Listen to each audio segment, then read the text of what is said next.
구독, 좋아요. 자, 박상규 시사평론가에 나오셨습니다. 어서 오십시오. 안녕하세요. 예. 네. 자고 나니까 협상이 타결이 돼버렸네요. 뭐 새벽부터 그동안 조용했던 KBS를 예. 비롯한 네. 주요 레거시 매체들이 그냥 뭐 알림 보내느라고 예. 휴대전화가 아주 그냥 몸살을 앓더라고요. 네, 새벽부터 그랬습니다. 예. 자, 그러면 지금 알려지는 이제 트럼프 대통령이 일단 이걸 먼저 공개하면서 알려졌는데 관세율이 15%로 15% 규모로 하기로 했다. 뭐 대미 투자 규모가 3,500억 달러에 이른다. 자동차와 트럭, 농산물 포함한 미국 제품을 수용해 무역을 완전히 개방할 것이다 하면서 그 주요한 부분, 핵심적인 부분을 이야기를 해주셨어요.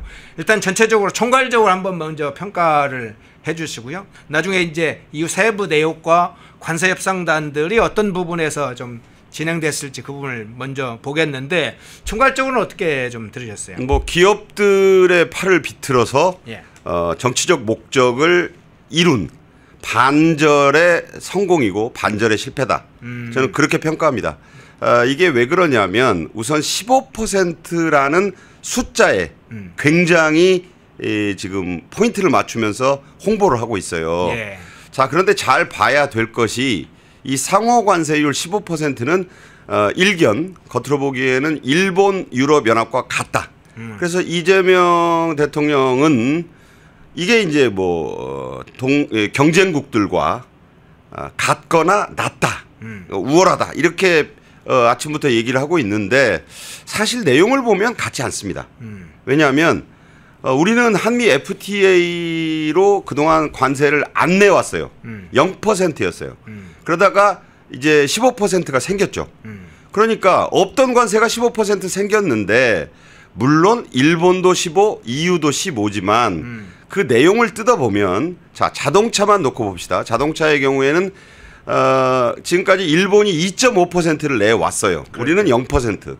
따라서 일본도 15, 우리도 15 이렇게 되면 똑같은 것 같지만 2.5%의 가성비라고 볼 수 있는 그 가격차 이익이 사라지는 거죠. 자, 그렇다면 간단히 예를 하나 들을게요. 아반떼, 현대 아반떼 주력 차종 미국에서 가장 인기 품목입니다. 이게 일본차 동급의 일본차에 비해서 한 2% 남짓 가격차가 있어요. 예. 딱 요번 그 차이 정도 되는 거죠. 그러면 이게 사라진다고 생각해 보세요. 사라졌어요 이미. 사라진다고 하면 일본의 동급의 뭐 코롤라도 있고 캠리도 있고 있지 않습니까? 예. 그 일본 차를 미국 사람들이 원래 좋아해요. 근데 좀 비싼 게 흠이었다. 뭐 이렇게 얘기해서 이제 그보다는 성능은 엇비슷하지만 좀 마음에는 별로 안 들지만 한국 차가 싸니까 사준 것. 이건 부인할 수 없는 사실 아니겠습니까?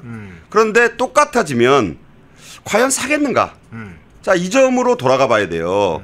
그리고 우리나라 사람들도 아주 그 사족을 못 쓰는 차가 뭡니까? 독일의 BMW, 벤츠 이런 거 아니겠어요? 네. 자, 이런 유럽 차와도 미국 시장에서는 똑같아지는 거예요. 자, 그렇다면 그 미국 사람들의 입장에서는 지금도 그런 얘기가 나오고 있지만 이제 한국 차 특별히 살 이유가 없어지는 거 아니겠습니까? 그러니까 이재명도 그런 얘기를 하고 있어요. 오늘 아침에 12.5%로 못 맞춘 것은 좀 안타깝다. 아쉬운 부분이 있다. 인정을 하는 거예요. 근데 12.5%로까지 내려줄 마음이 트럼프 대통령에게 아예 없었다고 봐야 됩니다.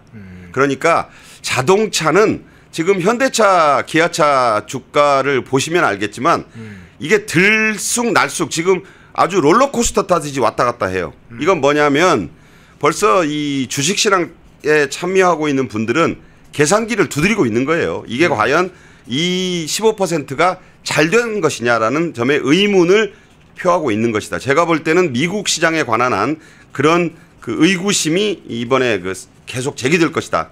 이런 점을 지적하지 않을 수 없고, 예. 자, 트럭을 개방한다 그랬어요. 미국 트럭 좋습니다. 제가 뭐 친미주의자가 아니라 미국 트럭이 우리나라에 이제 물밀듯이 들어올 거예요.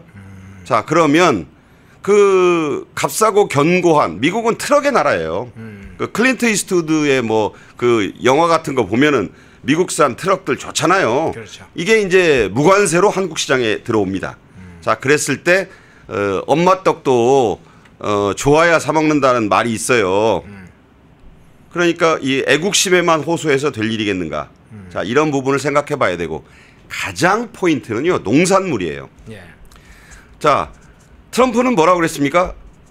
한국의 자동차와 트럭, 농산물 시장을 완전히 개방시켰다 그랬어요. 예. 영어로는 fully accept 했다 그랬어요.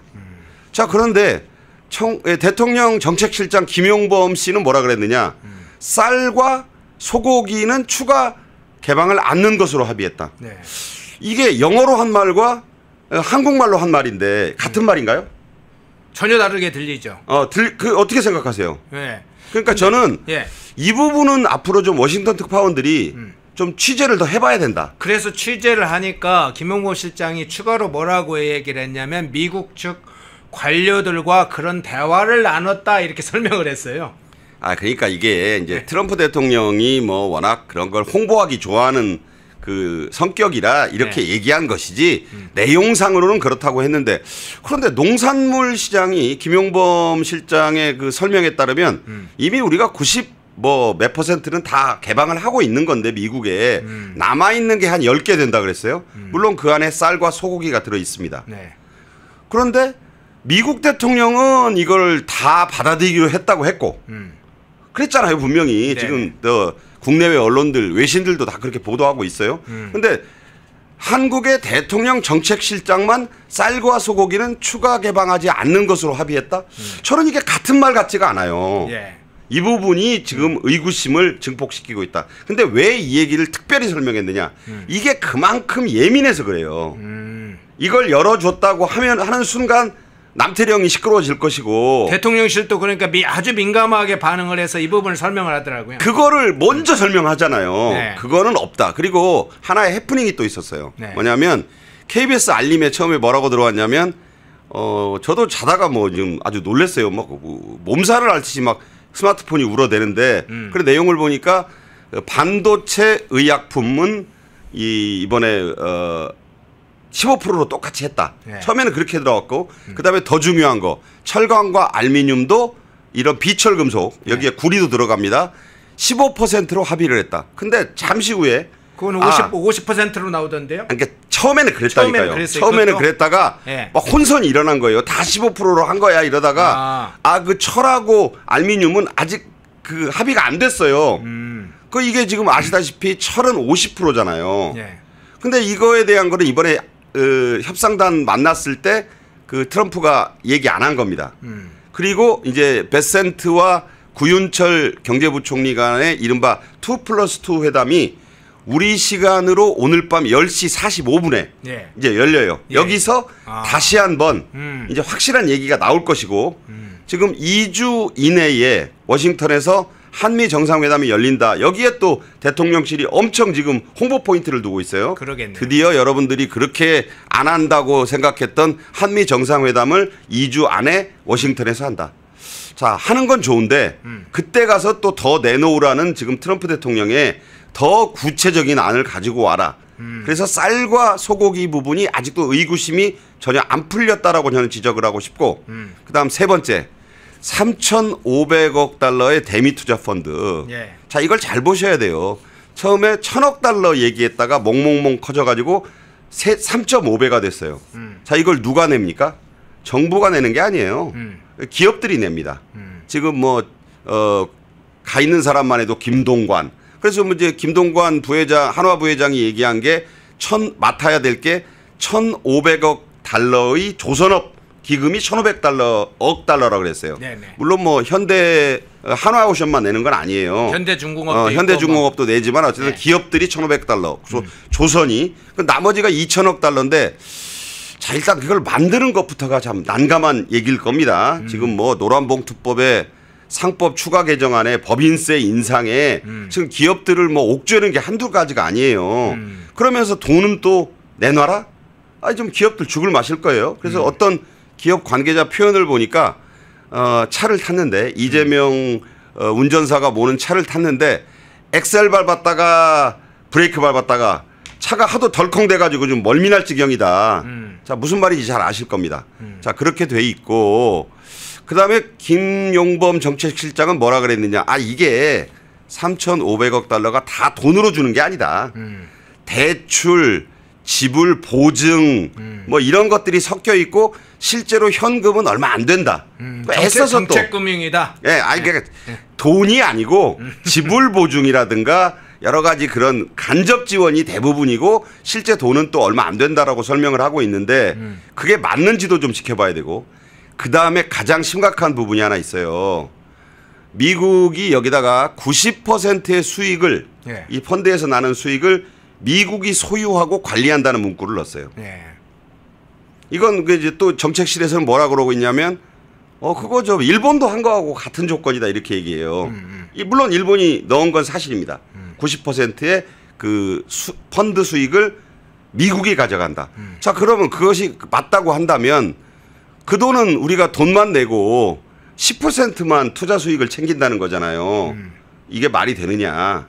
이거 사실 뭐 자꾸 일본과만 비교를 하려 드는데 이게 사실 그럴 돈이 있을지도 의문이고 이렇게 하면 이 돈을 뭐 미국에 재투자하는 거니까 어쩌고 그 투자를 했으면 투자 수익을 우리가 반이라도 받아야 될 거 아니에요. 예. 90%를 미국이 가져간다 이런 뜻입니다. 그다음에 경제 규모를 비교하겠습니다. 네. 일본은 우리나라의 2.2배예요. 경제 규모가. 유럽연합은 우리의 5배가 넘습니다. 근데 우리가 얼마나 했어요? 우리가 지금 낸 것이 3,500억 달러. 이게 일본이 우리의 2.2배라고 말씀드렸는데 일본의 63%예요. 많이 낸 거라고요. 2.2배로 절하를 해야죠. 예. 그래야 같은 거예요, 이게. 그러니까 3,500억 달러는 턱없이 많이 낸 거다. 결국 기업들이 낸 돈으로 정부가 지금 광을 내고 있는 거죠. 그러니까 이 돈은 엄청나게 내준 거다. 이렇게 평가할 수밖에 없다. 자, 이 세 가지 포인트만 봐도 지금 15%라는 숫자에 너무 꽂혀 있고 또 2주 내 한미 정상회담을 홍보하는데 너무 지금 주력하고 있는 게 아닌가. 그리고 2주 뒤에 워싱턴에서 열린다는 그 발표가 났으니까 하겠죠. 이것은 그 더 좀 제대로 구체적인 그 액수를 가져와라. 그리고 지금 아직 타결 안 된 거 있잖아요. 철강, 알미늄, 그리고 구리. 예. 구리 50%. 그리고 이번에 또 반도체 의약품은 만약에 그 더 낸다 하더라도 최혜국 대우를 받을 것이다라고 청와대 대통령 정책실이 밝혔어요. 최혜국, 영어로 Most Favored Nation이라 그래요. 이게 이제 대우를 받는다는 건데 그건 약속이에요. 그 약속 나중에 미국이 어떻게 할지 누가 몰라요. 그러니까 이런 부분까지 감안하면 그 이재명의 말 맞다나 큰 산 하나는 넘은 건 맞는데 그 뒤에 있는 산이 결코 간단치가 않다. 쌀과 소고기 문제에는 좀 더 확연한 구체적인 설명이 더 필요하다 이런 얘기입니다. 예. 자, 세부적으로 좀 살펴보겠는데 이 부분이 아직 저는 좀 불분명한 것 중에 하나가 대미 투자는 3,500달러가 맞는 것 같아요. 3,500억. 예. 네, 3,500억 달러가 맞는 것 같은데 LNG 지금 구매도 나와 있잖아요. 그 1,000억 달러 더 해준다고 그랬잖아요. 그건 플러스 이제 별도의 1,000억 달러인 거죠. 그러니까 토탈 4,500억 달러 주고 예. 15% 받은 겁니다. 간단히 얘기하면. 포괄적으로는 이제 그렇고요.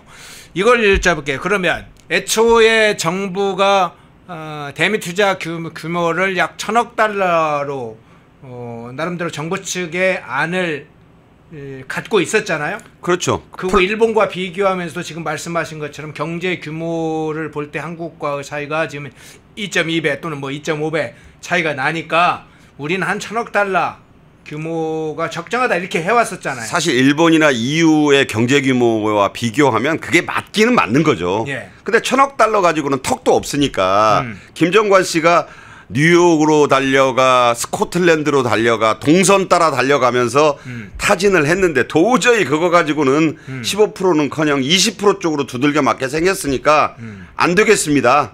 라고 해서 이제 확 내준 거죠. 그래서 3,500억 플러스 LNG 1,000억 4,500억 내고 15% 받은 건데 이걸 잘했다고 할 수 있을지. 그러면 트럼프 대통령의 입장에서 보면 한국 정부가 제시한 게 1,000억 달러, 최종안으로 내놓은 게 2,000억 달러까지가 저희가 들었었잖아요. 그 2,000억 달러라고 했었죠. 예. 그러면 3,500억 달러 그 사이에 1,500달러가 하루 사이에 지금 늘어버린 셈이 됐잖아요. 하루 사이에 구체적으로 말하면 3배가 늘어난 거예요. 3배. 3배. 더블도 아니고 트리플 주고 15% 받은 거예요. 근데 제가 말씀드린 것처럼 자동차는 뭐 이게 전 잘했다고 절대 평가하기 어려운 15%고 예. 아직도 쌀과 소고기 문제는 말이 다르고 그다음에 철과 알루미늄은 다음으로 넘겼고 그다음에 지금 뭐 디지털 장벽 해소도 무슨 정밀지도 반출은 뭐 우리가 안 해줬음네 뭐 지금 뭐 우리가 지켰다라고 하는 얘기를 구구절절 지금 대통령 정책실이 했는데 이게 맞는지 앞으로 이제 이재명이 한미 정상회담하러 가기 전까지 아직 한 뭐 2주 한 닷새쯤 남았잖아요. 예. 이제 하루하루 좀 기사가 나와야죠. 그래서 이제 워싱턴 특파원들, 뉴욕 특파원들이 좀 뛰어다니고 이제 외신들이 보도할 거예요. 예. 지금은 KBS나 이런 그 레거시 언론들이 대통령 정책실의 발표대로만 지금 보도하고 있기 때문에 이게 맞는지는 자 뉴욕 타임즈, 워싱턴 포스트, 월스트리트 저널, 그다음에 각종 뭐 AFP, 로이터 등의 우리가 신뢰할 만한 외신들의 보도를 비교를 해봐야 된다. 그리고 이제 여기에 대해서 캐롤라인 레빗이라든가 국무부, 러트닉, 베센트 계속 얘기할 거 아닙니까? 그리고 더 중요한 거 오늘 밤 10시 45분부터 시작될 2+2 회담의 결과까지 봐야 그 내면이 좀 더 소상히 드러날 것이다. 너무 그러니까 이건 나라 입장에서는 저는 지금 주식시장의 혼돈이 모든 걸 말해주고 있다. 아, 그렇습니까? 지금, 현대차가 예. 장외시장에서 8% 올라갔다가 예. 뚝 떨어져서 마이너스 2%로 갔다가 왔다리 갔다리 하고 있어요. 지금 현대차가. 그러니까 이 돈은 거짓말을 하지 않습니다. 주식을 투자하는 분들은 이걸 지금 따져보면서 이게 과연 성공이라고 할 수 있어? 이런 의문을 표하고 있다. 이 점을 중요시 봐야 된다. 이렇게 봅니다. 그리고 예. 쌀과 쇠고기는요. 예. 제가 볼 때는 말이 너무 다른 게 이상해요. 완전한 개방과 쌀과 소고기의 추가 개방은 없었다라는 이 두 사이에 너무 간극이 큽니다. 예. 네. 그렇죠. 나중에 이 농산물 문제 한번 살펴봐야 될 것 같은데요. 쌀과 소고기를 빼고 다른 농산물을 대폭 늘리는 것인지 이것도 이제 아마 추가적으로 오늘 아마 2+2 또 결과에 따라서 좀 구체적으로 나올 것 같은데 자 시청하시면서 좋아요 누르시지 않았으면 좋아요 꼭 한번 눌러주시기 바랍니다. 근데 앞서 이제 정혁진 변호사와 이야기할 때 이 부분을 정혁진 변호사와 이야기를 하더라고요. 이 3,500억 대미 투자 금액을 위주로 이야기를 하면서 3,500억 달러가 확 늘은 데는 이재명 정권이 정상회담에 한미 정상회담에 좀 매달린 측면이 있다. 그런 것도 뇌피셜이 좀 한번 생각해 볼 문제다. 이런 이야기를 좀 했거든요. 그러니까 그 부분 어떻게 보세요? 오늘 아침에 나온 모든 자막이 딱 두 줄이에요. 예. 15%를 얻었다. 2주 내 워싱턴 한미 정상회담에 합의했다. 이 두 가지가 가장 먼저 나오더라고요. 예. 그러니까 이 얘기는 뭐냐면 대통령실이 이 두 가지를 얘기하고 싶었던 거예요. 우리가 일본, EU, 특히 일본이죠. 일본과 같은 관세율을 얻어냈습니다. 두 번째, 그렇게 안 될 것이라던 한미 정상회담 이재명 대통령이 2주 안에 워싱턴에서 하기로 했습니다. 이 두 가지 홍보 포인트만 계속 강조하고 있다. 근데 그 내용을 들여다보자. 그러면 15%를 얻은 것은 뭘 내주고 얻었는지를 봐야 된다는 것이고 지금 허앵커 얘기한 대로 한미 정상회담이 목말랐잖아요. 그거 2주 안에 한다는데 지금 2주 안을 오늘서부터 기산해 보면 광복절 전입니다. 예. 광복절 전에 하면 그 다음에 뭐 할까요? 한미 정상회담 하고 돌아왔으니 8월 15일 날 만여 명의 그 국민들 앞에서 하겠다는 이른바 국민 임명식. 이 자리를 축제 분위기로 이제 완전히 가져가겠다는 그 어떤 일정표에 이재명 정권이 정말 올인을 했구나. 그래서 일단 얻은 건 맞는데 그 얻은 내용을 이제 따져봐야 될 때가 왔다. 축조 심의를 좀 해봐야 될 때가 왔다. 여기에 대해서도 좀 분명한 국민들의 그 알 권리를 소상히 좀 밝혀줘야 될 것이다. 이런 얘기를 드리겠습니다. 예. 자, 어제 이제 정부 고위 관계자가 한 언론사와 통화에서 한 내용을 좀 잠깐 이거 살펴볼게요. 그때 당시만 하더라도 오늘 아침에 소식이 전해지기 전에 어제까지만 해도 미국이 요구하는 4천억 달러 투자 요구는 과도하다 이러면서 이런 얘기했어요. 제조업이 낙후된 일본과 이미 제조업 강국이 된 한국의 사정은 다르다 이렇게 이야기하면서 우리가 오히려 제조업이 일본보다 더 강국이어서 미국을 제조업 차원에서 보면 도와줄 게 많으니까 뭐 4천억 달러 거의 끝까지는 미국이 요구할 것까지는 아니다. 이런 식으로 해서 일본과 비교하면서 제조업 수준까지도 비교를 했는데 그건 어떻게 해석을 하세요? 맞는 말씀이라고 생각을 해요. 일단 말씀드린 대로 우리가 이제 조선업에서 계속 마스가라고 하면서 조선업에 그야말로 모든 걸 걸었지 않습니까? 그런데 이제 1,500억 달러의 조선업 관련 펀드를 약속을 했고 그다음에 이제 조선업으로 이제 미국을 도와주기로 했으니까 미국은 얻을 걸 다 얻은 거죠. 그러니까 조선업은 어차피 누굴 줘도 줘야 되는 거예요. 근데 이제 한국에서 필라델피아 조선소 인수를 이미 했고 그걸 증설하기로 했고 또 다른 곳에 지금 미국 조선소는요 거의 뭐 쓸모가 없어요. 그걸 지금 한국이 싹 사주겠다고 하니 트럼프가 얼마나 지금 이 자랑스럽겠습니까? 그리고 MRO, 유지 보수 이게 이제 선박이요. 우리 한국이 얼마나 잘하냐면 미국의 유령선 같은 고물배가 들어와서 완전 세 배가 돼서 나가요. 예. 미국이 사실은 쉽빌딩 조선 자체보다는 이 MRO에 더 목이 말라요. 그래서 이거를 그야말로 한국처럼 납기 안에 깔끔하게 잘 해서 해주는 그야말로 이런 AS 업체가 없어요. 그러니까 이걸 다 지금 한국에 해주겠다고 하는 거지. 또 거기다가 지금 문제는 노란봉투법입니다. 암참 주한 미 상공회의소가 그랬잖아요. 조선업과 자동차는 아주 복합적인 하청업과 연관되어 있는 생태계를 갖고 있다. 그런데 노란봉투법을 지금 8월 4일 날 민주당이 통과시키겠다고 이미 조준선 정렬 끝냈잖아요. 예. 통과시키겠죠. 그러면 암참은 뭐라고 경고합니까? 이렇게 되면 한국의 조선업과 자동차 산업의 생태계가 붕괴된다 그랬어요. 자, 자동차와 조선업이 이 3,500억 달러의 대미 투자 펀드를 내야 될 주력군들입니다.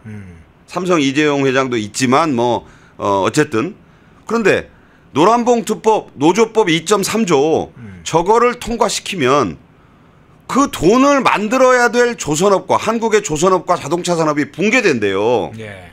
어떻게 되는 겁니까 도대체? 그러니까요. 저도 뭐 대학에서 그 경영학을 전공했습니다만 아니 기업이 투자를 하고 일자리를 만들고 그래서 뭔가 원활하게 생산 활동을 해야 돈도 낼 거 아니에요. 네. 근데 법인세도 1% 더 올려받는다 하지. 상법 개정안으로 집중 집중 투표제예요. 투표제 해가지고 거의 경영권이 위협받게 하지. 도대체 뭐가 기업들이 신이 나서 일을 할 수 있겠는가? 그렇죠. 선박 건조를 어느 시점에 맞춰서 기일에 이제 납품할 시점에 맞춰서 해야 되는데 노조에서 불법 파업을 해서 장기간 선박을 건조하지 못하고 하다가 막 기일이 밀려가지고 임박하면 그것도 또 보상해 줘야 되고 여기에다가 또 이제 근로 시간도 정해져 있잖아요. 지금 52시간제로. 그러니까 몰아쳐서 할 수도 없단 말이에요. 그러니까 자동차 생산 라인 한번 멈추면 어떻습니까? 우리가 이미 몇십 번 보지 않았습니까? 그냥 다 말짱 꽝인 거예요. 자동차 이 노조가 파업 한번 해버리면 조선업은 배는요 딜리버리 납기를 못 맞추는 순간 그 발주한 사람들은 땡큐예요. 왜냐하면 깎으면 되거든. 이미 자기네가 발주한 계약서에 다 나와 있어요. 자 노조 파업을 하면 누가 죽어나느냐? 하나오션하고 현대중공업이 죽어나는 거죠. 돈이 있어야 2천억 달러를 만들 거 아닙니까?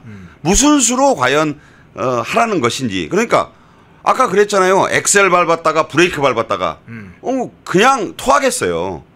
그러면 기업 관련해서 반기업적 입법들을 좀 멈춘다거나 뭔가 유예해주는 획기적 조치를 취하면서 기업들 보고 돈을 내라 그래야지.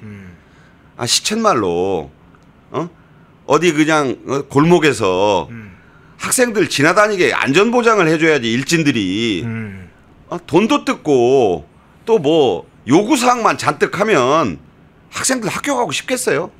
저는 그런 오죽하면 비유까지를 쓰고 싶은데 네. 그 농업 관련해서도 지금 10개 농산물 중에 뭐 미국의 유전자 변형 그 감자, 사과, 과일이 잔뜩 들어 있어요. 네네.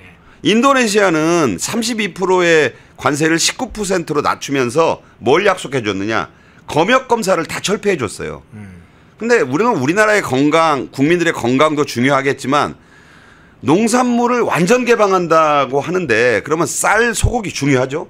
쌀, 소고기가 얼마 안 된다 그랬잖아요. 그 비중이. 네네. 그거 지키자고 어찌 보자면 호남 중심의 그 절대 지지층 또 전농 등의 그 한우협회 등의 또 걸핏하면 남태령으로 트랙터 타고 넘어오겠다는 이 지지층을 지키려고 너무 소탐 대시를 하고 있는 거 아닌가. 그러니까 이거를 지지층을 설득해서 더 중요한 한국이 먹고 살아야 될 게 뭡니까? 자동차, 철강, 알미늄 또 나가서 반도체, 의약품 이거 아직 줄줄이 남아 있어요. 제가 볼 때는 설득해야 될 곳은 설득하지 않고 옥죄해야 되지 말아야 될 곳은 옥죄면서 도대체 뭘 어떻게 이 투자 재원을 마련하고 그 기업가들로 하여금 일자리도 만들고 돈도 벌라는 건지 그런 방법이 있을까요? 그러니까. 너는 정말 저는 이해할 수가 없습니다. 예. 자, 기업 총수들 미국에 줄줄이 갔던 장면들 한번 살펴보겠습니다. 정기선, 현대자동차 정몽준 회장 아들이잖아요. 예, 그거 한번 이미지 좀 띄워주시겠어요? 조선의 이제 모든 것을 이제 한화오션도 이미 그 김동관 부회장 2세가 하고 3세죠 엄밀히 말하면 3세 경영으로 기선 회장은 이제 3세가 되는 거잖아요. 그다음에 이제 이탈리아로 가서 구글 캠프에 참석하려던 이재용 회장은 일정을 바꿔서 전용기 타고 지금 워싱턴 가서 이 지원 사격을 했습니다. 근데 중요한 본인은 본인의 힘으로 테슬라의 머스크 CEO하고 65조 원대의 계약을 체결한 거 잘했죠. 파운드리 그 계약. 그런데 반도체 관세도 아직은 확정이 안 됐어요. 그다음에 지금 여기 안 나오지만 구광모 또 뭐 LG에 그다음에 정의선 회장이 제일 떨떠름할 것 같아요. 이거 15% 성적표는 사실 현대기아차로 보면 갑갑한 액수입니다. 그다음에 여기 안 나오지만 그 류진 회장도 지금 가 있다 그러고 지금 워싱턴에서 전경련 회의 하게 생겼어요. 지금 보니까 뭐냐면 줄줄이 워싱턴으로 지금 다 모였는데 그 기업 회장들이 자발적으로 갔다라고 대통령실은 계속 얘기하고 있지만 누가 봐도 저게 자발적이겠습니까? 근데 이제 지금 저 김동관 하나그룹 부회장이나 이재용 삼성전자 회장이나 정기선 현대자동차 그룹 회장이나 다 미국 현지에 이제 주요 시설들을 상당히 가지고 있잖아요. 그러니까 이번 이제 관세 타결도 문제지만 관세 이후에 벌어질 것에 대한 어떤 대비도 해야 되고 미국의 현지 관계자들하고 그분에 대해서 추가적인 투자 가능성 부분도 탐색했을 텐데 제가 이제 관심 있는 대목은 이 부분입니다. 지금 정부도 그렇고 살살 흘리면서 언론사에게 이런 이야기를 했어요. 주로 이제 대기업 총수들이 미국을 향했던 것은 이재명 정부의 관세 협상 막판 지원을 위해서 미국을 했다. 다 이렇게 공통적으로 그걸 달더라고요. 근데 실제 그 부분이 진짜로 중요했던 것인지 그리고 실제로 사실은 이 관세 부과 기한 하루 남겨놓고 한 2, 3일 남겨놓고 대기업 총수들이 간 거 자체는 의미 있게 평가할 수 있지만 효과 부분도 있었는지 그 부분은 어떻게 평가 가능하시겠어요? 대내용이죠. 대내용? 그러니까 미국에서는 저 회장들이 출장 오는 게 무슨 기사가 되겠습니까? 미국은 전 세계의 기업가들이 모이는 나라예요. 다만 뉴욕으로 많이 모이는데 이번에는 워싱턴 DC로 다 모였다는 게 좀 다르다면 다를까 하는 것이고 미국에서는 신경 안 씁니다. 그런데 한국의 언론들에게는 얘기하기가 좋잖아요. 이재명 정부의 이 혼신의 노력을 지원하기 위해서 4대 총수가 다 지금 워싱턴으로 자발적으로 갔다. 자발적이란 말을 믿자고요.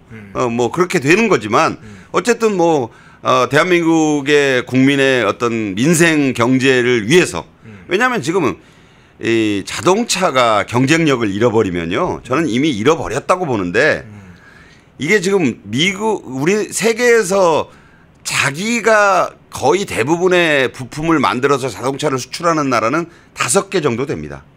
우리가 그래서 5대 자동차 수출 강국이란 말을 쓰잖아요. 그 현대차가 5위, 4위를 왔다 갔다 하는데 자랑스럽죠. 근데 현대차가 지금까지 미국 시장, 유럽 시장에서 잘 팔린 이유는 죄송한 얘기지만 품질 때문은 아니에요. 뭐 여러 가지 그래도 많이 발전했죠. 옛날 포니 시절에 비하면 비약적으로 발전했다. 그러나 아직도 세계적 고급차와 어깨를 겨룰 수준은 아니고 그때까지는 지금 특히 미국 시장에서는 그 가격차 한미 FTA의 0%와 일본이 물어왔던 2.5%의 그 가격차로 승부를 해왔어요. 그게 사라졌습니다 이제. 그러면 1%나 0%밖에 안 되는 차이를 가지고 우리가 지금 일본의 여러 그 품질 좋은 차 또 고급차의 대명사인 독일차 등과 과연 경쟁할 수 있겠는가? 이런 점에서 보면 그 현대자동차와 기아자동차는 정말 지금 난감할 것이다. 주식시장은 이미 고민에 들어가 있다. 이렇게 말씀을 드립니다. 예. 자, 브라질 관련된 부분도 한번 좀 잠깐 살펴볼게요. 자, 브라질 관련된 소식이 중간에 좀 몇 번에 걸쳐서 알려졌는데 그간에 이제 전직 대통령, 브라질 전직 대통령 보소나로 관련된 소식도 전해드렸죠. 그런데 그간에 이제 브라질 룰라 대통령, 현직 대통령이죠. 트럼프 대통령을 저격하면서 강경한 태도를 그간 보였던 이 브라질 룰라 대통령이 미국의 관세 공세에 대해서 대화하자 이렇게 입장을 선을 했어요. 그 전에는 한번 해볼 테면 해봐라 뭐 이렇게 막 강하게 맞설 것처럼 우리는 중남미에서 우리가 반미 선도 국가야 뭐 그런 식인 것처럼 나서더니 이제는 대화자 입장을 했어요. 이렇게 선언을 했어요. 룰라 대통령이 이제 미국 관세 부과 기한이 지금 나흘 앞두고 지금 밝혔는데 이렇게 이야기했습니다. 미국 대통령은 브라질의 중요성을 제고하고 일방적인 관세 부과 대신 대화를 하자 이렇게 말을 했는데 어떤 차원에서 해석을 하십니까? 브라질은 미국과 맞설 수가 없어요. 땅덩어리만 컸지 속은 텅 빈 강정 아니겠습니까?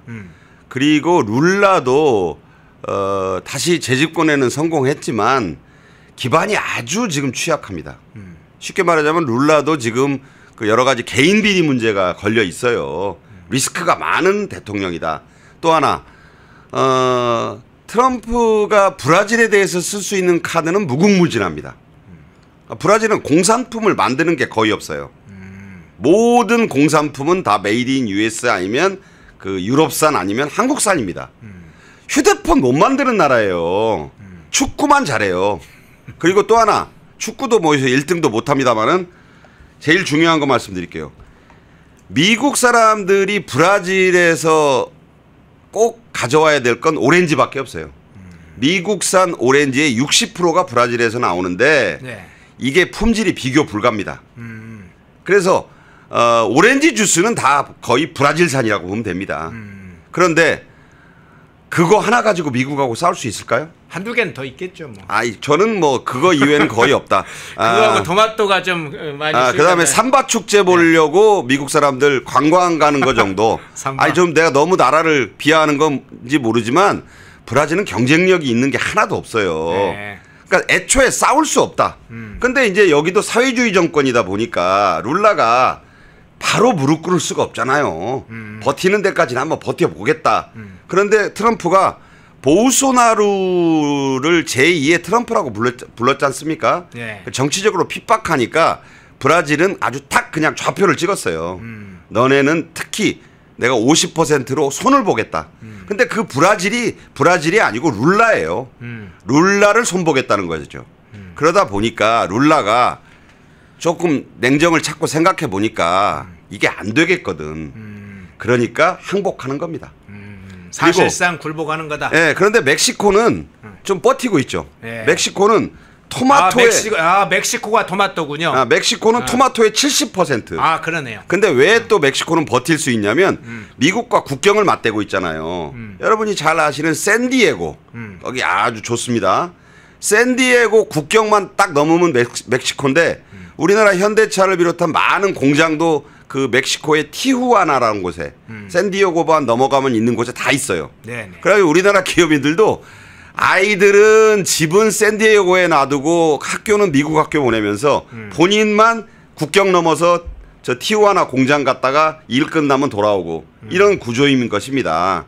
그래서 멕시코는 미국과 이 자동차 많은 부품 산업을 다 대주고 있어요. 그러니까 셰인바움 그 멕시코 대통령이 한번 해볼 만한 거예요. 왜냐하면 그 멕시코는 브라질과 달리 얽힌 게 너무 많아요. 그래서 잘못 멕시코를 응징하려다가는 이게 토마토만 있는 게 아니라니까요. 토마토도 물론 있지만 자기 살점이 뜯어져 나가요. 그리고 잘못하다간 이 생명이 위태로울 수도 있다. 그러니까 멕시코는 좀 다르다. 그래서 셰인바움은 좀 세게 나가는 거죠. 국경을 맞대면서 연관 산업을 지원하고 있기 때문에. 그 브라질과 멕시코는 입장이 다르다. 그러니까 봐가면서 트럼프에게 대들어야지 브라질은 대들 입장이 전혀 못 된다. 이렇게 말씀드립니다. 예. 자, 중국 관련된 부분도 잠깐 살펴볼게요. 중국의 두 가지 장면을 한번 살펴보겠습니다. 하나는 중국 관영 영문 매체죠. 글로벌 타임스에서 논평을 낸 게 있는데 내용은 이렇게 알려져 있습니다. 한미 간 조선업 협력 문제에 대해서 한미 협력이 한국이 경쟁력을 떨어뜨리고 대미 종속을 심화할 것이다. 이렇게 글로벌 타임스, 사실상 이제 중국 공산당의 지시를 받는 이 글로벌 타임스가 마치 한미 간의 조선업을 협력하면 우리나라 걱정해 주는 것처럼 이렇게 입장을 밝혔어요. 어떻게 해석을 하세요? 정말 뭐 걱정이 아니라 견제를 하는 것이다. 왜냐하면 중국은 전 세계의 그 조선업의 물량 1위입니다. 근데 이제 중국이 만드는 배는 싸구려 배예요. 그냥 덩치만 컸지 이 부가가치가 전혀 없는 배들. 뭐 이런 그러니까 유조선 같은 거 단순한 배들이 있잖아요. 덩치 크고 싸게 만들어 납품할 수 있는 거. 이게 중국의 강점이에요. 그러니까 물량 1위. 그런데 이 고부가가치 선박 있잖아요. 그리고 이제 군함 분야. 미국이 특히 한국, 일본, 특히 우리나라에 주목하는 이유는 이 군함 건조 또 MRO에서 한국을 따라갈 나라가 없다. 이 분야 때문이거든요. 그런데 막상 지금 MRO니 뭐니 중국이 누려온 혜택이 많아요. 미국이 그동안은 중국하고 좀 잘해보려고 그 물량을 좀 줬습니다. 그런데 이제 중국하고 지금 싸우고 있잖아요. 스웨덴 스톡홀름의 그 이틀간의 회담에서도 결론이 안 나고 90일간 휴전을 하기로 했지 않습니까? 그런데 이 부분은 뭐냐면 중국은 워낙 좀 덩치가 크니까 트럼프가 이걸 한판승을 거두기가 어려워서 일단 중국은 석 달간 좀 보자. 먼저 이제 한국 등 주변부터 좀 다 정리하고 그 예전에 중국의 그 고대도 그런 게 있잖아요. 청나라가 병자호란, 정묘호란, 병자호란을 일으켜서 한국 먼저 친 이유는 조선 먼저 친 이유는 그 조선이 뭐 대단히 뭐 그 위협 상대라기보다는 중원을 정벌하려니까 뒤가 안심이 돼야 되니까 한국을 때리러 온 거예요. 말을 안 들으니까. 그렇게 보자면 그 중국의 입장에서는 어쨌든 자기가 누려왔던 이 조선업 물량을 한국이 가져가는 게 좋을 리가 없잖아요.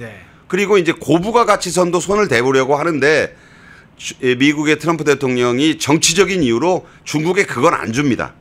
한국과 일본으로 나눠줄 거예요. 근데 이제 한국이 이번에 적극적으로 마스가를 가지고 오니까 그거를 나쁠 리가 없잖아요. 지금 다 떨어진 조선소 사가지고 한국이 싹 세단장 해가지고 잘해주겠다고 하고 고물 다 된 그 군함 보내면 세배돼서 나오는데 네. 얼마나 좋겠어요. 한국 같은 고객이 어디 있습니까?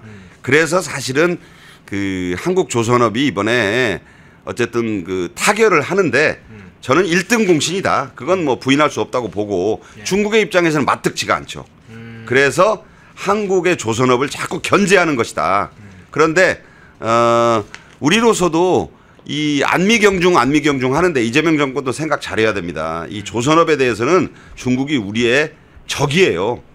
그 점을 분명히 알고 임해야 한다. 이 조선업은 우리가 무기로도 쓸 수 있지만 잘못하면 우리에게 함정이 될 수도 있는 양날의 칼일 수도 있다. 저는 그 점을 지적합니다. 예. 자, 또 하나의 장면 볼게요. 오늘 조선일보에 단독으로 나온 기사가 하나 있어서 싱하이밍 관련된 부분입니다. 아마 제가 자료를 좀 드릴 텐데, 자, 요 한번 뒤에 한번 네. 앞에 내용 네, 네. 제가 좀 소개를 드릴게요. 뭐라고 얘기냐면 싱하이밍이 전 주한 중국 대사죠. 싱하이밍 베이징에서 열린 한중 고위 포럼에서 한국 정부가 반중 극우 세력을 단속해야 된다 이렇게 주장을 했어요.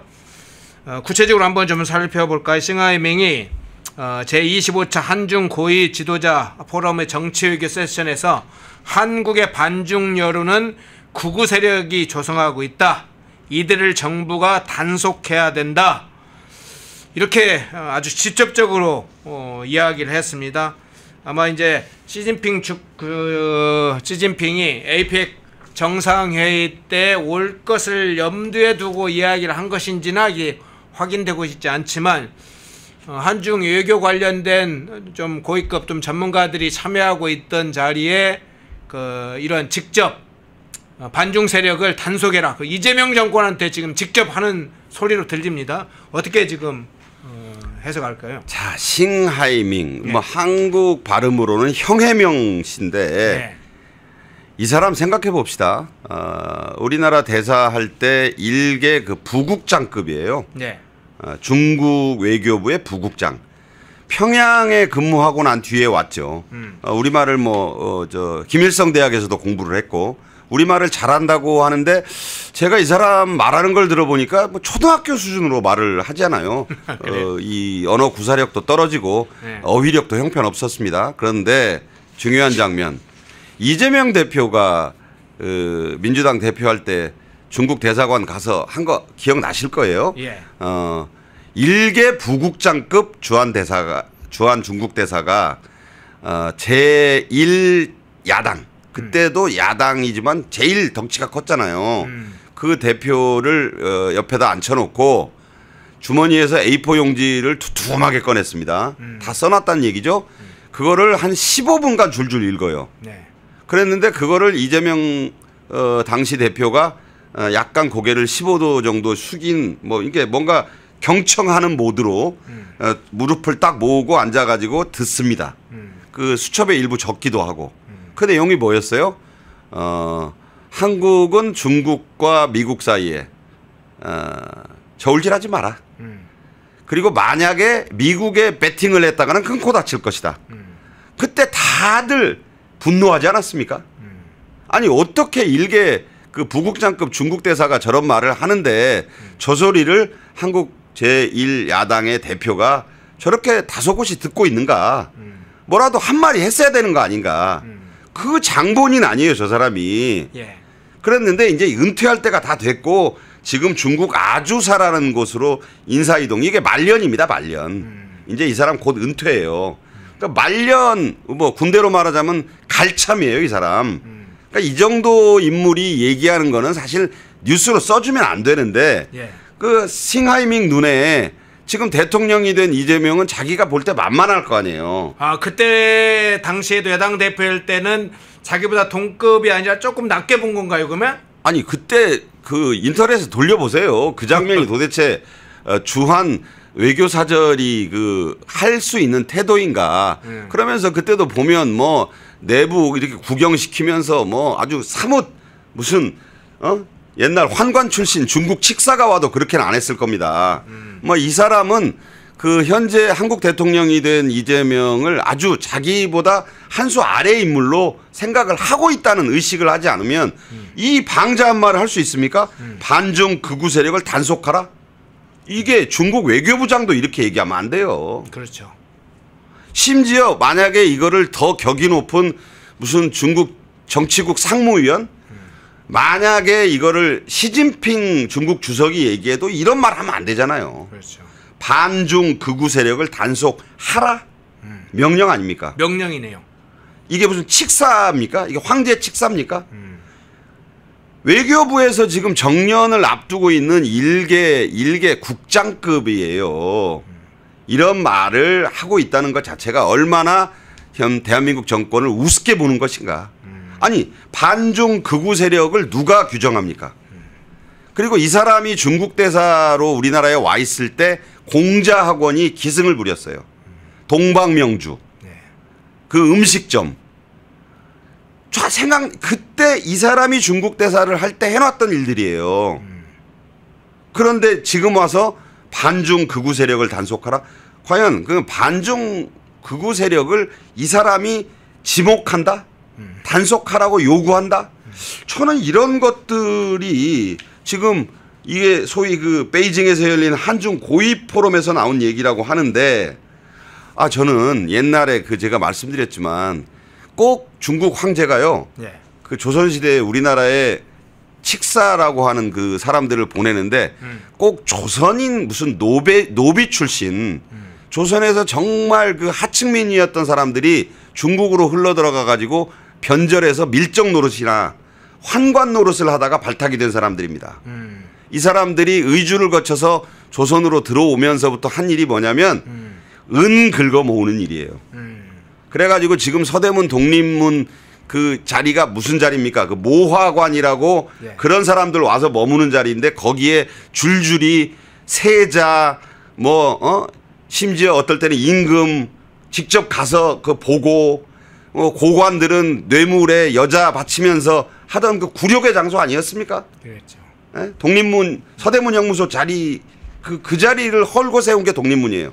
저는 이 사람의 행태를 보면서 그것과 다를 바가 무엇이냐? 그때 당시만 해도 중국 청나라로부터 독립이었죠, 사실은. 그러니까요. 그러니까 저는 이런 말을 우리가 들어야 된다는 것이 그리고 이런 말이 나왔을 때 왜 그 정부에서 외교부도 그렇고 이런 결례다. 국격상 이런 얘기를 무리하게 해서는 안 된다. 짤막한 논평이라도 하나 나와야 될 거 아니에요. 아직 안 나왔어요. 전 뭐 논평 나왔다는 소리 들은 바가 없습니다. 그래서 무슨 한국 정부의 직접 경고? 아니 누가 경고를 합니까 대체. 이런 거를 방관하고 놔둔다는 것 자체가 우리 자존심의 문제입니다. 자, 관세 협상을 주로 다루고 보니까 좀 포괄적으로 여러 문제를 같이 다뤄봤습니다. 좀 주제 장면을 좀 다른 쪽으로 넘어가 보겠습니다. 자, 플라이츠 부소장과 JTBC와의 이 문제를 좀 다뤄보겠는데 플라이츠 부소장이 JTBC를 아주 강하게 질타하는 장면이 있는데요. 프레드 플라이츠, 저희가 지금 이 부소장에 대해서 이야기를 좀 한 적이 있죠. 미국 우선주의 정책연구소 부소장, 지난번 한미의원연맹 간담회 당시에 플라이츠 부소장이 윤석열 대통령에 관한 인권 침해에 관련된 부분을 경고를 했고 많이 그렇게 될 경우에 한국 정부에 좋지 않은 일이 벌어질 것이다. 이런 이야기들이 알려지면서 언론에도 보도가 됐었죠. 그런데 JTBC 보도가 이 보도를 하면서 플라이츠 부소장에게 이메일을 보내서 실제로 의원연맹 한미 의원연맹에서 그런 이야기를 그런 취지로 이야기를 했느냐 했으니까 그런 취지로 이야기를 안 한 것처럼 JTBC가 보도를 했다가 플라이츠 부소장이 공개적으로 X계정에 JTBC 완전 가짜뉴스다. 중요한 사실은 문장을 누락했다. 이메일에서 내가 보낸 이메일의 중요한 문장을 아예 빼버리고 보도를 했다 하면서 이 관련된 사실을 공개를 했어요. 그 부분 자료 한번 띄워 주시겠습니까? 자, 지금 준비된 자료를 있으면 예, 저게 브래드 플라이츠가 직접 공개한 내용도 지금 확인이 됐습니다. 저 장면 어떻게 보셨어요? 저도 기자를 오래 했고 후배들이 쓴 기사를 데스크를 참 수십 년 봤던 사람으로서 저거는 그냥 왜곡 보도의 전형이죠. 누락을 시켜버린 거죠. 네. 그것도 핵심을. 그러니까 프레드 플라이츠 소장이 말했을 때 조정식 의원과 나경원 의원 등 여야 공동대표 포함해서 13명이 만났어요. 그 자리에서 한 말입니다. 그러면 나경원 의원도 들었고 조정식 의원 등 민주당 의원도 들었을 것 아닙니까? 그 프레드 플라이츠 소장은 그때 자기가 윤 전 대통령이 부당한 대우, 탄압을 받고 있으며 미국의 조야 인사들은 이것을 지켜보지 않겠다. 뭐 좌시하지 않겠다 이런 번역을 했지만 분명히 그 말을 했다고 하고 네. 그 말을 들었을 때 몇몇은 기뻐했고 몇몇은 꽤 짜증을 냈다고 주변에 말했어요. 그럼 누가 기뻐했고 누가 짜증을 냈는지는 짐작이 되실 거 아니에요. 그러면 들은 사람이 열셋이고 그걸 플라이츠 부소장이 직접 주변에도 말을 했다고 하는데 JTBC가 보도를 하려면 이른바 언론이라고 하면 전문을 다 얘기를 해야 될 거 아니에요. 근데 그 부분만 쏙 뺐어요. 네. 그러니까 그런 말을 한 적이 없는 걸로 돼 있고 프레드 플라이츠 플레이츠 부소장은 거짓말쟁이가 됐을 거 아니에요. 그런 말을 한 적이 없다고 보도를 해버린 거예요. 그러면 플레이츠 부소장 입장에서는 저 사람이 대단한 사람이에요. 트럼프 1기 집권 때 백악관 NSC의 그 멤버였고 지금도 중요한 조언을 합니다. 그 옆에는 당시에 그 유명한 헤리티지 재단의 시니어 연구원, 선임 연구원도 같이 있었어요. 예. 그리고 플레이츠 부소장은 위성락 이재명 정권 그 국가안보실장도 만났었어요. 이 앞서서. 네. 그때도 같은 얘기를 했대요. 아니 그런데 JTBC가 그 발언 중에 들은 사람이 그렇게 많은 발언을 얘기하면서 빼버린 거예요. 이 대목을. 아니 발끈하지 않을 수 없고 자신의 명예를 걸고 이거는 JTBC에 제소를 해야 될 일이죠. 저는 제소를 하리라 봅니다. 네네. 그래서 명색이 언론이라고 한다면 저 보도를 하지 말든가 하려면 제대로 하면서 비판을 하려면 하든가 해야지. 아니 가장 중요한 핵심을 빼고 보도를 하면서 말한 사람을 거짓말장이를 만드는 이런 보도를 하면 되겠습니까? 같은 그 언론인 출신으로서 정말 부끄러움을 느낍니다. 예. 이거 언론이라고 할 수 없죠. 예, 플라이츠 부소장이 직접 이런 얘기했습니다. JTBC가 나의 말을 잘못 전달했다. 인터뷰한 기자가 내 답변에서 의도적으로 문장을 누락했다. 그러면서 누락된 문장을 직접 공개를 했어요. 그걸 이제 번역을 하면 이런 내용입니다.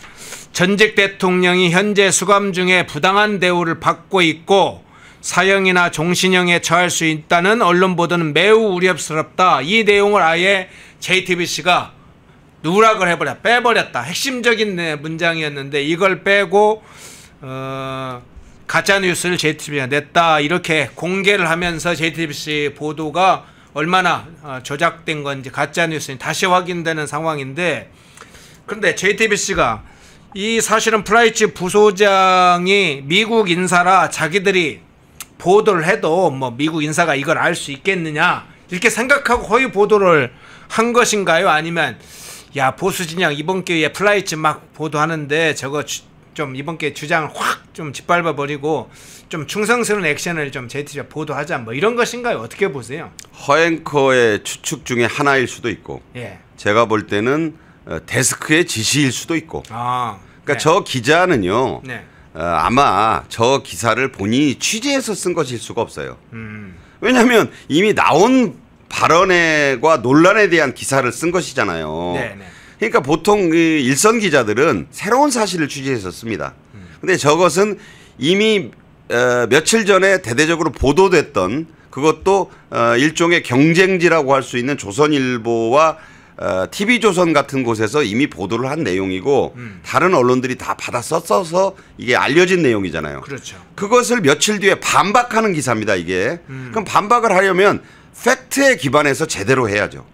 그렇다는 것은 JTBC의 저 기자보다 더 상급에 있는 데스크나 그 이상에서 이런 취지로 반박을 하는 기사를 써라 라고 지시한 것일 수밖에 없어요. 저는 왜 그렇게 보냐면 언론사의 구조상 그럴 수밖에 없다. 그 일선 기자가 이거 제가 한번 반박 기사를 써볼게요. 이건 불가능합니다. 그래서 이것은 JTBC가 사측에 상당한 간부의 의도에 의해서 쓰여진 기사다. 제목을 그렇게 뽑기 위해서. 그런데 요새는요. 한국 언론에 난 거 미국에서도 그대로 봐요. 영문으로 번역해서 나갈 뿐만 아니라 한국에 나와 있는 수많은 그 외국 언론사의 특파원들이 수시로 서울발로 기사를 타전합니다. 비밀이 어디 있어요. 다 뭐 미국이 뭐 옛날처럼 한국에서 뭐 한양에서 쓰면은 한 1년 뒤에 알려지는 그런 뭐 조선시대입니까 지금이? 실시간으로 다 본다고요. 제발 저런 꼼수 그리고 정말 의도가 뻔히 보이는 기사는 이런 걸 기사로 쓸 때 그리고 그걸 누락시킬 때 저는 참 스스로 제어 능력에 의해서 대단히 창피할 것이다. 그런 걸 무릅쓰고 기사를 쓴다? 언론이랄 수 없습니다. 예, 언론이라고 볼 수 없다. 딱 한마디로 마지막 정리해 주셨네요. 자, 주제를 바꿔서요. 이 전한길 강사 문제와 연결되어 있는 국민의힘 당대표 지금 선거 문제 중에 그 부분 한번 좀 잠깐 다뤄볼게요. 자, 전한길 강사가 국민의힘 당대표 선거에 출마하는 후보자들에게 공개 지지서를 보내겠다고 밝혔죠. 김문수 장동혁 의원은 당연히 답하겠다 입장을 밝혔고 안철수 조경태 주진우 의원은 대꾸할 가치가 없다. 뭐 일고의 가치도 없다.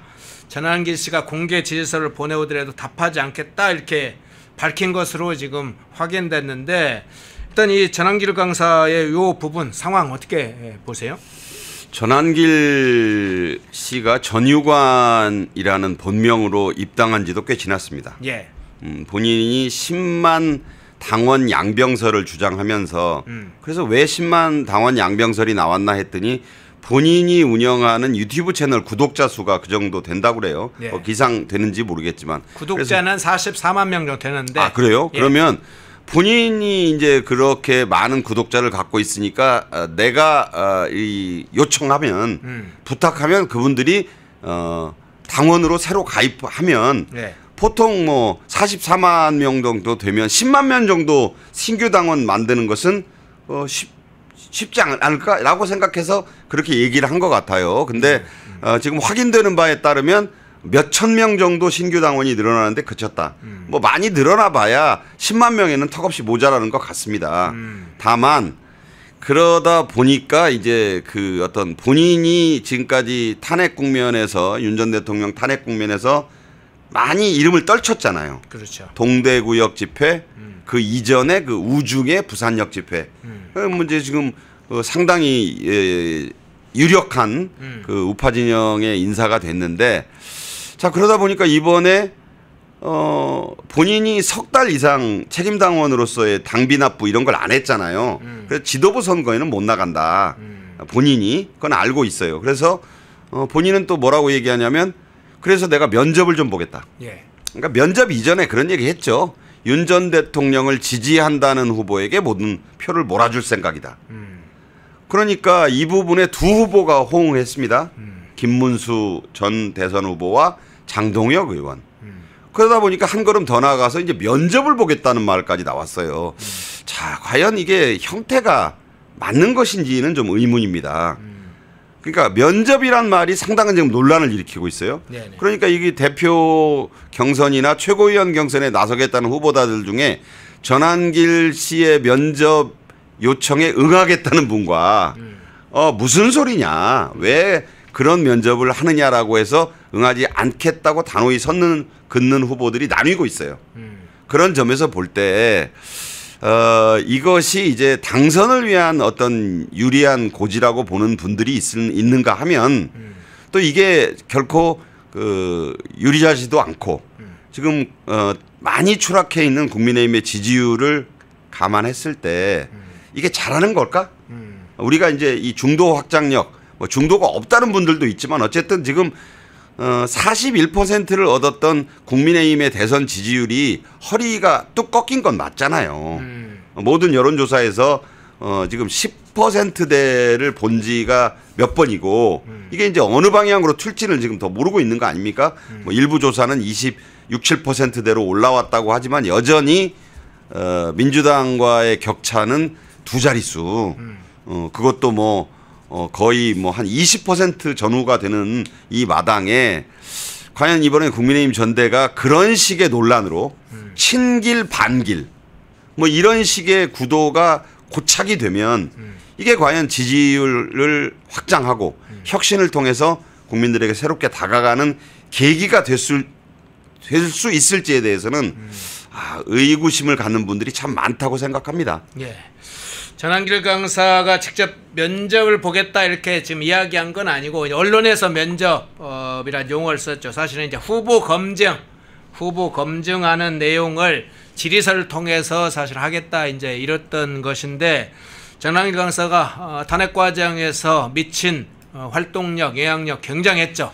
그리고 많은 세력들을 결집시키는데 전한길 강사가 굉장한 역할을 했습니다. 뭐 입당도 그렇고 각 후보에 대해서 전한길 강사 입장을 밝히는 건 상당히 저는 뭐 나쁘지 않다고 봅니다. 그리고 그에 따라서 정치적인 선택을 할 수 있다고 보이는데 다만 이제 너무 오버액션을 하면 그에 따라서 부작용도 있게 됩니다. 의견서를 제출하는 거, 입장을 밝혀라 이런 거야 적절하는데 그 부분에 조금 더 정교하게 전한길 강사가 할 필요가 있는데 지금 우리 구독자분들의 댓글에도 예. 면접을 보겠다는 말을 전한길 씨가 한 적은 없다. 맞는 것 같습니다. 면접이란 말은 안 했고 그 면접이 우리가 생각하듯이 전한길 씨가 딱 앉아 있는데 김문수 후보 들어와서 질의응답에 응하고 또 뭐 장동혁 이런 형식은 아니고 그런 말을 한 적도 없다. 그러나 분위기가 내가 공개 질의나 뭐 이런 강연이나 유튜브를 통해서 말하는 내용에 공감하는 분들에게는 내가 지지를 해달라고 할 것이다. 그러니까 이게 형식적으로 면접 같다는 얘기죠. 그렇게 공개 질의를 하고 그 공개 질의에 답변을 어떻게 하느냐를 봐서 내가 우리 지지층, 나를 지지하고 따르고 또 하는 분들에게 이번에는 누구다. 누구는 우리가 밀어도 되겠다. 이렇게 얘기할 수 있다는 것이 면접이란 형식으로 비춰진 것이다. 다만 이게 이제 도움이 되느냐 도움이 안 되느냐에 따라서 정치적인 이해관계와 셈법이 다를 거라고 봐요.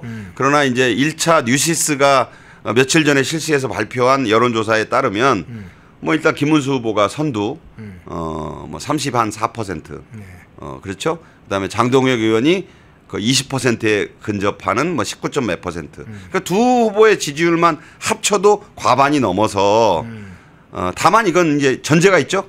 뭐냐면 국민의힘 지지층만을 대상으로 전대 룰대로 해보면 그렇고 또 무당층에게 물어보면 1등은 어렵사리 김문수 후보가 지켜지는데 2등이 바뀌잖아요. 조경태 의원으로. 그리고 전체 모든 그 성향과 관련 이념 성향을 다 뭉뚱그린 전체 유권자를 대상으로 조사하면 아예 1등이 조경태다. 그렇죠. 그래서 민주당 지지층에 상당한 지지를 많이 받고 있다. 역선택이 있다 뭐 이러는데 그렇죠. 중요한 건 국민의힘 전당대회 룰이 100% 국민 여론조사로 바뀔 가능성은 지극히 낮지 않습니까? 현재로서는 그런 점에서 비춰보면 이 국힘 전대가 과연 상당히 위축되어 있는 보수층들에게 희망을 주는 전대가 돼야 되는데 그것을 향해 나가는 길에 이 전한길 강사 변수가 어떤 그 영향을 줄지 플러스가 될지 마이너스가 될지는 아직도 좀 의구심이 많다.